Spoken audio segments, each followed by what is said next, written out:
things became particularly noteworthy when Jillian Ward and Kobe Bryant grow increasingly close in public.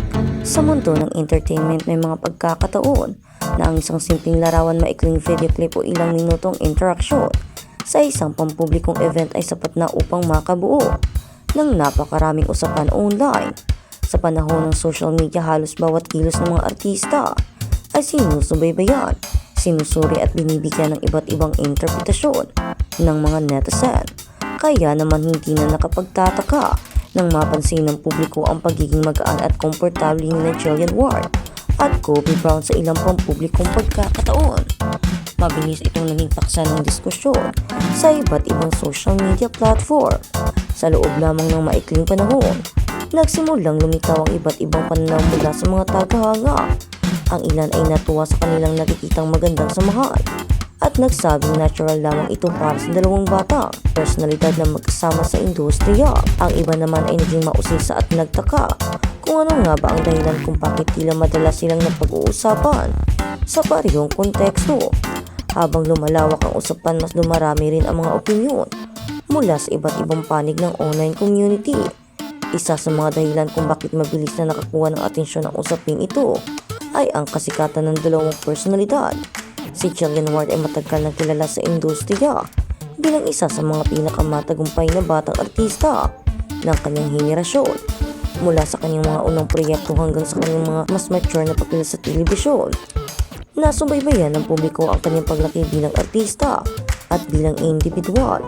Dahil dito naging interesado ang maraming tagahanga sa kanyang karera at maging sa kanyang pampublikong interaksyon. Sa kabilang banda, si Kobe Bryant ay isa ring personalidad na nakakuha ng atensyon ng mga manunood dahil sa kanyang mga proyekto at presensya sa entertainment industry.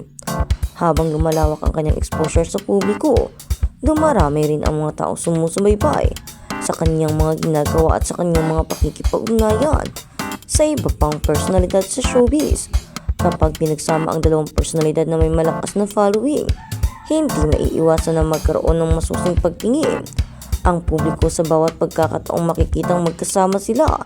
Ito ay bahagi na ng modernong entertainment culture kung saan ang mga tagahanga ay hindi lamang interesado sa mga proyekto ng kanilang mga iniidolo, kundi maging sa kanilang mga pagkakaibigan, samahan at personal na paglalakbay.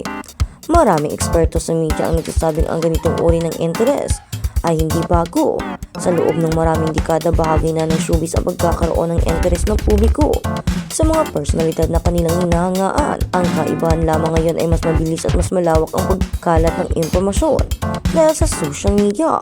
Kung noon ay limitado lamang sa telebisyon, radyo at magazine, ang mga usapan ngayon ay maaaring itong umabot sa milyon-milyong tao sa loob lamang ng ilang minuto.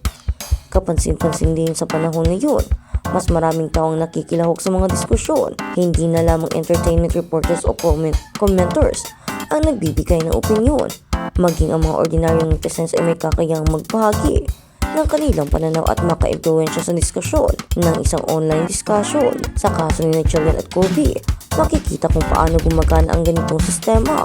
Ang isang simpleng larawan o video ay maaaring magkaroon ng dusi-dusinang magkakaibang interpretasyon. Depende sa tumitingin. May mga taong nakikita lamang ito ang isang normal pagkakaibigan. May iba namang naghahanap ng mas malalim na kahulugan. At mayroon ding nagsasabing hindi dapat agad magbigay ng konklusyon batay lamang sa limitadong impormasyon. Mahalagang tandaan na ang pampublikong personalidad ay madalas na nakikisalamuha sa maraming tao bilang bahagi ng kanilang trabaho. Ang pagiging magaan ang loob sa isa't isa ay hindi otomatik na nangangahulugan ng anumang higit pa sa nakikita ng publiko. Sa entertainment industry, mahalaga ang pagkakaroon ng magandang samahan sa mga kasamahan dahil ito ang makakatulong sa paggawa ng mga proyekto at sa pagpapanatili ng positibong working environment. Gayunpaman, hindi maikakaila na bahagi na ng kultura ng showbiz ang pagiging mausisa ng publiko.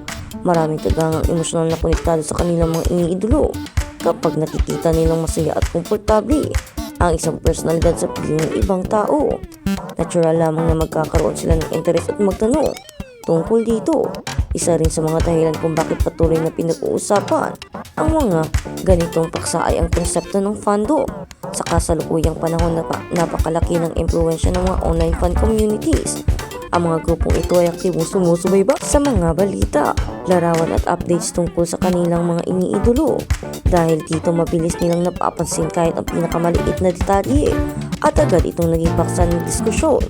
Habang nagpapatuloy ang mga usapan online, may mga netizens ding nagpapaalala na mahalagang maging responsable sa pagbibigay ng opinyon. Ayon sa kanila, hindi lahat ng nakikita sa social media ay dapat bigyan agad ng malalim na kahulugan. Minsan, ang isang simpleng interaction ay simpleng interaction lamang at walang nakatagong kwento sa likod nito. May mga tagahanga rin na nagsasabing mas mahalagang pagtuunan ng pansin ang mga tagumpay at proyekto ng mga artista kaysa sa mga haka-hakang hindi naman kompirmado. Para sa kanila, ang kapaki-pakinabang na suporta ang mga ginagawa ng kanilang mga iniidolo, larangan ng entertainment kaysa sa makisali sa mga usaping walang malinaw na basihan. Sa kabila nito, nananatiling totoo ang interes ng publiko sa mga personalidad tulad ni Julian Ward at Kobe Brown ay hindi madaling mawawala. Bilang mga kilalang pangalan sa industriya, natural lamang na maging sentro sila ng atensyon sa iba't ibang pagkakataon. Ang bawat bagong proyekto, panayam o pampublikong paglitaw ay may potensyal na pagpaksa ng malawakang diskusyon. Pinapakita rin ng sitwasyong ito kung paano ang pagbabago ng relasyon ng publiko at ng entertainment industry noon mas limitado ang access ng mga tao sa buhay ng mga artista. Ngayon dahil sa isang media mas madalas silang nakikita at mas maraming bahagi ng kanilang pang-araw-araw na buhay ang naibabahagi sa publiko. Dahil dito, mas lumalakas ang pakiramdam ng mga tagahanga na malalapit sila sa kanilang mga iniidolo. Ngunit kasabay ng mas malapit na konteksyong iyon ay ang mas malaking responsibilidad para sa lahat. Para sa mga personalidad, mahalagang maging maingat sa mga impormasyong kanilang ibinabahagi. Para naman sa publiko, mahalagang maging responsable sa pagbuo ng mga konklusyon at paggalang sa pribadong buhay ng iba. Sa huli, ang patuloy na interes ng mga netizens kina Julian Ward at Kobe Brown ay sumasalamin sa mas malawak na realidad ng modernong entertainment culture. Ito ay isang mundo kung saan ang bawat larawan ay maaaring maging balita, bawat video ay maaaring maging viral, at bawat interaction ay maaaring magkaroon ng iba't ibang interpretasyon. Ngunit sa kabila ng lahat ng ito, nananatiling mahalaga ang isang simpleng prinsipyo, ang pagtingin sa mga personalidad bilang mga tunay na tao na may sariling buhay, sariling pangarap at sariling karapatang magtakda ng hangganan sa pagitan ng kanilang pampubliko o pribadong mundo. At marahil iyon ang pinakamahalagang dahilan kung bakit patuloy na pinag-uusapan ng publiko ang mga personalidad na tulad nila. Hindi lamang dahil sa kanilang kasikatan, kundi dahil sila ay naging bahagi ng mga kwentong sinusubaybayan ng maraming tao habang nagpapatuloy ang kanilang mga karera at umaharap sila sa mga bagong oportunidad. Tsak nang mananatiling interesado ang publiko sa kanilang paglalakbay. Ngunit sigit sa anumang haka-haka, ang tunay na mahalaga ay ang kanilang talento, dedikasyon at mga kontribusyon sa industriya ng entertainment na patuloy na nagbibigay inspirasyon